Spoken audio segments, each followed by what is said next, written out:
இன்றைய புனிதர் அறிவோம். பிப்ரவரி 22. பேதுருவின் தலைமை பீடம். ஆண்டவர் இயேசு பேதுருவுக்கு கொடுத்த சிறப்பான ஆட்சி உரிமையை, அதிகாரத்தை சிறப்பாக நினைவு கூறுவதே பேதுருவின் தலைமை பீட விழா. மத்தேயு நற்செய்தி அதிகாரம் 16 இறை வார்த்தை 18-19. ஆண்டவர் இயேசு பேதுருவிடம், உன் பெயர் பேதுரு, இந்த பாறையின் மேல் என் திருச்சபையை கட்டுவேன், பாதாளத்தின் வாயில்கள் அதன் மேல் வெற்றி கொள்ளா, விண்ணரசின் திறவுகோல்களை நான் உன்னிடம் தருவேன். மண்ணுலகில் நீ தடை செய்வது விண்ணுலகிலும் தடை செய்யப்படும், மண்ணுலகில் நீ அனுமதிப்பது விண்ணுலகிலும் அனுமதிக்கப்படும் என்கிறார். இவ்வார்த்தைகளை கொண்டு இயேசு பேதுருவை திருச்சபையின் தலைவராக ஏற்படுத்தி அதனை கட்டி காக்கின்ற எல்லா பொறுப்புகளையும் கொடுத்தார். நற்செய்தியில் இன்னும் ஒரு சில இடங்களிலும் இயேசு பேதுருவின் தலைமை பொறுப்பை வலியுறுத்தி கூறுகின்றார். சீமோனே சீமோனே, நான் உனது நம்பிக்கை தளராதிருக்க உனக்காக மன்றாடினேன். நீ மனம் திரும்பிய பின் உன் சகோதரர்களை உறுதிப்படுத்து என்று கூறிய இயேசு லூக்கா நற்செய்தி 22:32 என் ஆடுகளை பேணி வளர் என்றும் மிக தெளிவாக குறிப்பிடுகிறார். ஆகவே பேதுருவை ஆண்டவர் இயேசு திருச்சபையின் தலைவராக ஏற்படுத்தி அதனை கட்டி காக்கும் எல்லா பொறுப்புகளையும் அவருக்கும் அவர் வழிவரும் திருத்தந்தையர் மற்றும் ஆயர்களுக்கும் கொடுத்திருக்கிறார். பேதுரு தனக்கு கொடுக்கப்பட்ட அதிகாரத்தை சிறப்பாக செயல்படுத்தினார் என்பதையும் நாம் விவிலியத்தின் பல பகுதிகளில் இருந்தும் வாசிக்கின்றோம். மக்கள் அனைவரும் கூடியிருந்த போது பேதுருதான் எல்லார் சார்பாகவும் பேசுகின்றார். அதே போன்று பேதுரு ஆண்டவர் இயேசுவிடமிருந்து வல்லமையையும் அதிகாரத்தையும் பெற்றிருக்கிறார் என்பதை அவர் செய்த வல்ல செயல்கள் வழியாக காண முடிகின்றது. இயேசு எப்படி இறந்தவர்களை உயிர்ப்பித்தாரோ அதுபோன்று பேதுருவும் இறந்த தபித்தா என்ற பெண்மணியை உயிர்ப்பிக்கின்றார். இயேசுவின் நிழல்பட்ட நோயாளிகள் எப்படி குணமடைந்தார்களோ அதுபோன்று பேதுருவின் நிழல்பட்ட நோயாளிகள் குணமடைந்தார்கள். இவ்வாறு பேதுரு தான் ஆண்டவர் இயேசுவிடமிருந்து அதிகாரத்தை வல்லமையை பெற்றுக் கொண்டவர் என்பதை வெளிப்படுத்தினார். பேதுருவின் தலைமை பீடத்திற்கு அல்லது அவர் அதிகாரத்திற்கு மரியாதை செலுத்தக்கூடிய மரபு தொடக்க காலத்தில் இருந்தே இருந்தது என்பதை அந்தியோக்கு நகர இஞ்ஞாசியாரின் எழுத்துக்களில் இருந்து நாம் கண்டுகொள்ளலாம். அவர் பேதுருவுக்கும் அவருக்கு பின்னால் வந்த திருத்தந்தையர்களுக்கும் தகுந்த மரியாதை செலுத்தினார்.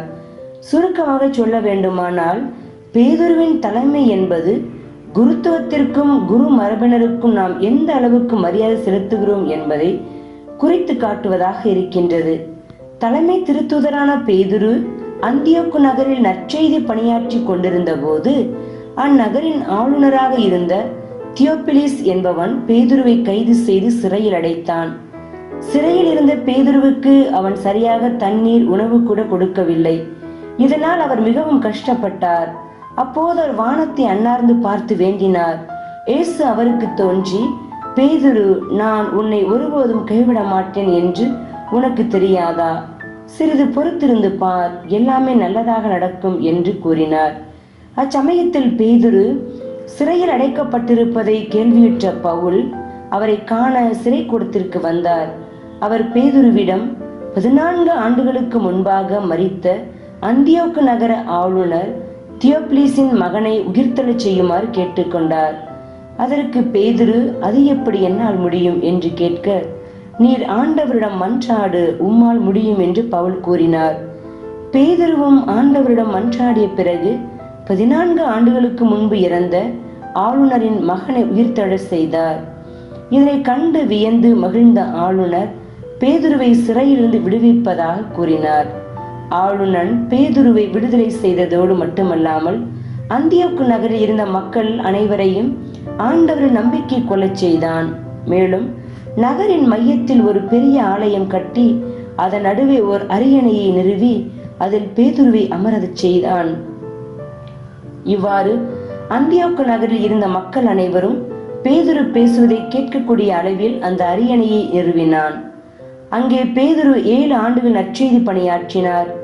இயேசு தாம் செய்த அனைத்து விதமான நற்செய்திகளின் பரிமாணத்தையும் பேதுரு வழியாக மீண்டும் செயல்படுத்தினார். அவரை தாம் பிரதிநிதியாக மேன்மைப்படுத்தினார். அந்தியோக்கியாவிலிருந்து பேதுரு ரோமைக்கு சென்று நற்செய்தி அறிவித்து மறைசாட்சியாக கிறிஸ்துவுக்காக தன்னுடைய இன்னுயிரை துறந்தார். கத்தீட்ரா என்பது ஆயரின் அரியணை. ஆயரின் அரியணை இருக்கும் தலைமை ஆலயம் கத்தீட்ரல் எனப்படுகிறது. ரோமையில் கத்தீட்ராவுடன் தலைமை ஆலயம் இருப்பது போலவே ஒவ்வொரு மறை மாவட்டங்களிலும் தலைமை ஆலயங்களில் கத்தீட்ரல் இருக்கிறது.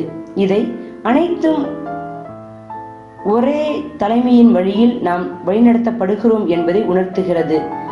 இதனை நினைவு கூறவே திருத்தூதர்கள் மேல் கட்டப்பட்ட திருச்சபையினது ஒற்றுமையின் அடையாளத்தை கொண்டாட இந்த விழா 4ஆம் நூற்றாண்டில் ஆரம்பிக்கப்பட்டு இன்று வரை கொண்டாடப்பட்டு வருகிறது. இன்றைய விழாவில் இருந்து கற்போம். நல்ல தலைமையின் கீழ் ஒன்றிணைந்து செயல்படுவோம்.